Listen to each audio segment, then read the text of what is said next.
Thanksgiving was supposed to be warm, loud, full of laughter and the smell of roasted turkey. Instead, I remember the silence.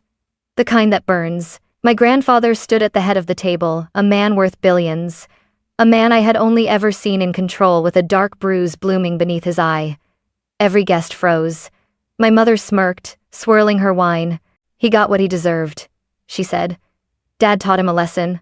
My father grinned, proud of the violence everyone pretended not to see. I felt my stomach twist. Something was wrong, terribly wrong. Then Grandpa reached into his coat and pulled out a black envelope. He didn't look at me. He looked at my mother. When he handed it to her, her smile vanished. Color drained from her face, and for the first time in my life, I saw fear in her eyes. I could feel every eye flick between my mother, my father, and the black envelope resting in her manicured hands. The tension in the room was so sharp it could have sliced through the silverware. Grandpa didn't sit down. He just stood there, cane in hand, eyes steady on my parents like a man watching his own house burn down. My mom laughed awkwardly, trying to regain control. "Dad, please, this isn't funny. Everyone's watching." "I know," Grandpa said softly. "That's the point." I caught my father's glance cold, annoyed. He hated when Grandpa talked in riddles. "What's this about?" he asked. "You're making everyone uncomfortable." Grandpa ignored him. "Thanksgiving is about gratitude, isn't it?" His tone was calm, almost gentle. "But it's hard to be thankful when the people you love are the ones who hurt you most." "I'm stare, buddy, into that why." The guests shifted in their seats. My mother's smile cracked. I stared at the bruise again, dark and swollen, right below his eye. That wasn't from age or clumsiness. That was from a fist. My throat tightened. "Grandpa," I whispered, "who did that to you?" He turned his gaze toward my father, and the room seemed to stop breathing. "Ask him," Grandpa said. My mother shot up from her chair. "That's enough!" But Grandpa's voice cut through her like thunder. "No, Rachel. It's finally enough."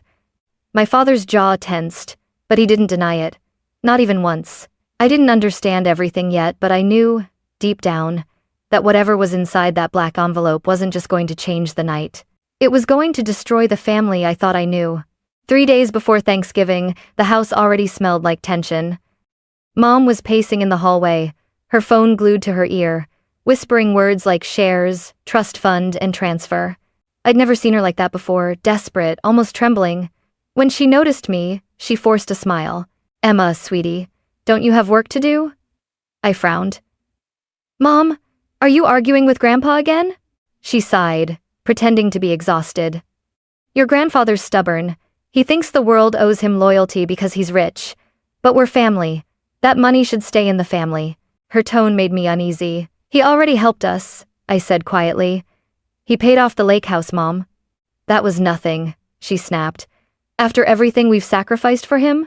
But the truth was, Grandpa hadn't asked us to sacrifice anything. My parents chose to live under his wealth, his house, his cars, his lifestyle. That night, I overheard them arguing in their bedroom.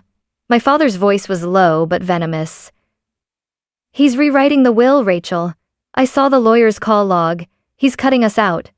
"Then we'll make sure he doesn't get the chance," Mom whispered. Those words froze me in the dark hallway.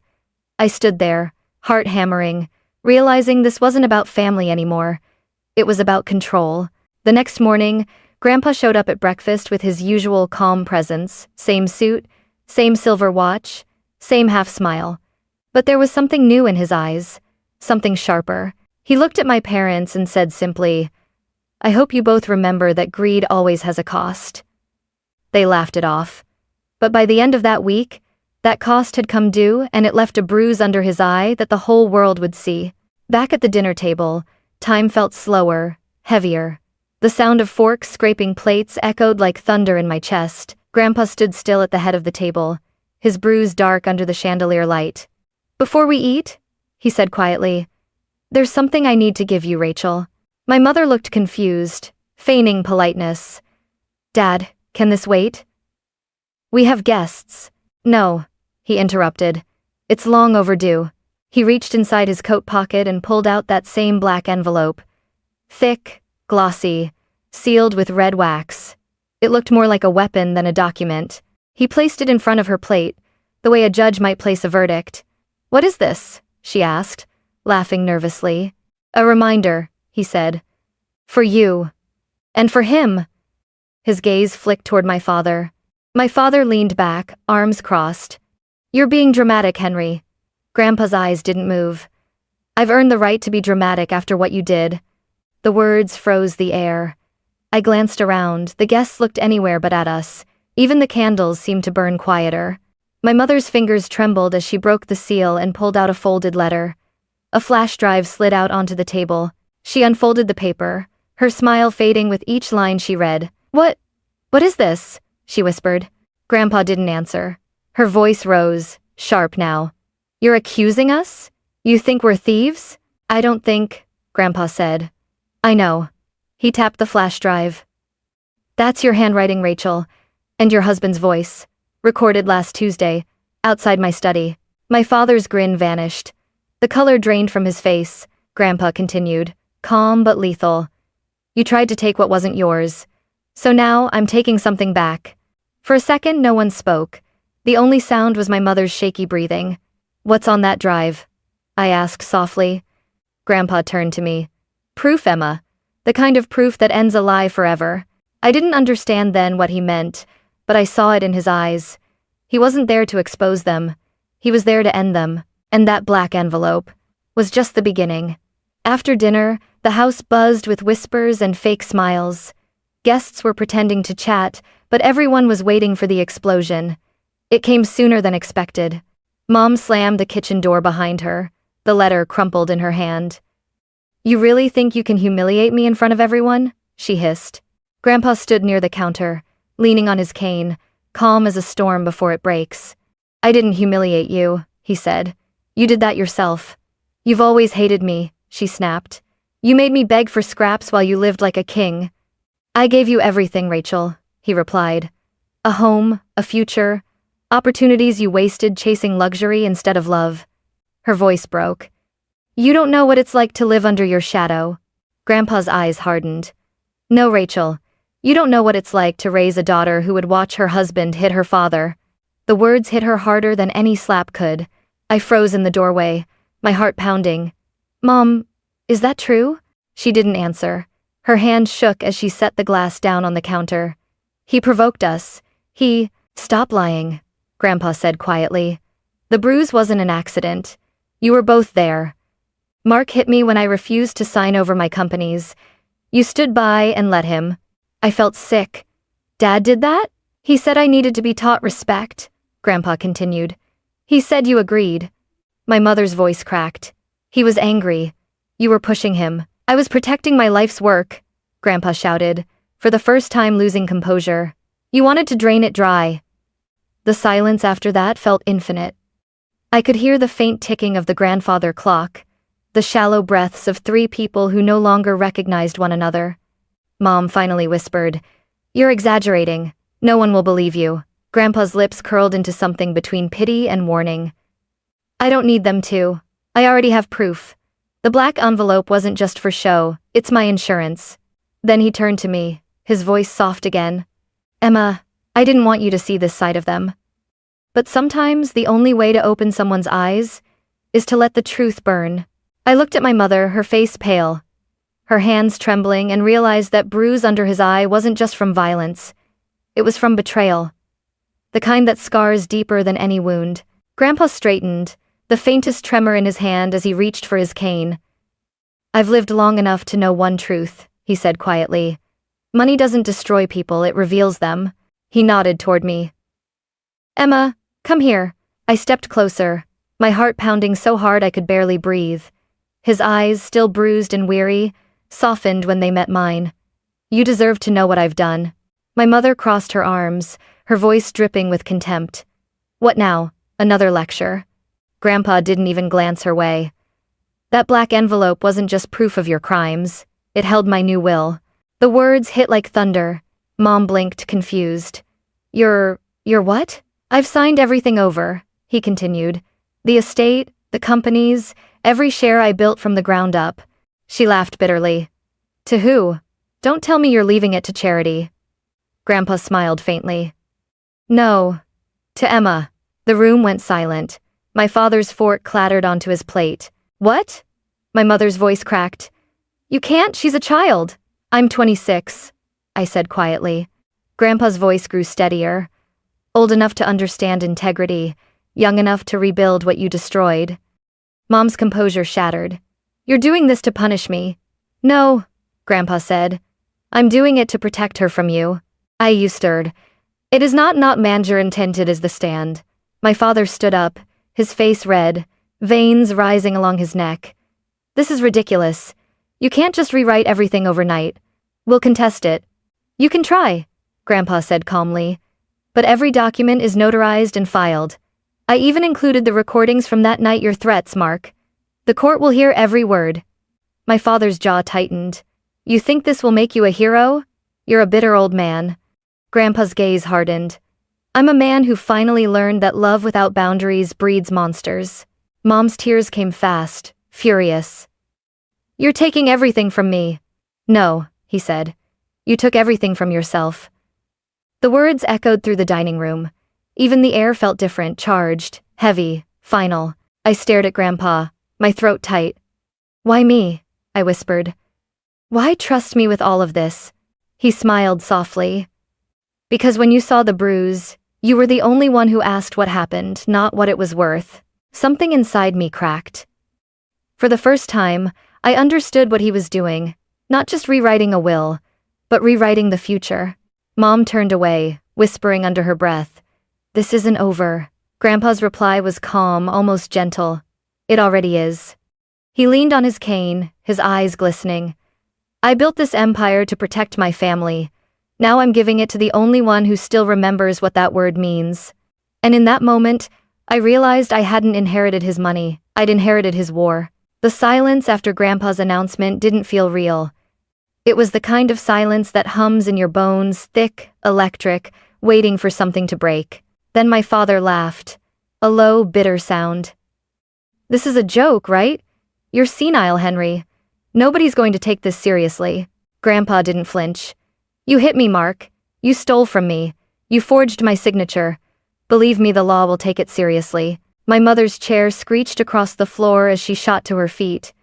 You can't talk to us like this. We're your family. Grandpa's voice was sharp as glass. Family doesn't steal. Family doesn't stand by while their spouse throws punches. Stop it! I shouted, my own voice trembling. All of you just stop! But they didn't. Mom's tears came fast, her tone twisting between grief and rage. Emma, he's manipulating you. He's always done this, pitting us against each other so he can stay in control. That's not true, I said. Open your eyes, she snapped. Everything you have, everything you are, came from him, and he'll take it back the moment you disappoint him. I shook my head. You're the one who disappointed him. She froze. For a second, I thought she might slap me. Instead, she turned toward Grandpa. You did this on purpose, she said coldly. You wanted her to hate me. Grandpa's voice softened. No, Rachel. You did that yourself. Dad slammed his hands on the table. Enough of this moral crap. You're not thinking clearly, Henry. You've been confused for years. Grandpa met his glare, calm and steady. The only thing I'm confused about is why I let you into my family in the first place. That did it. My father lunged forward, his chair toppling. You old. Before I even thought, I moved. My body was between them before I knew it.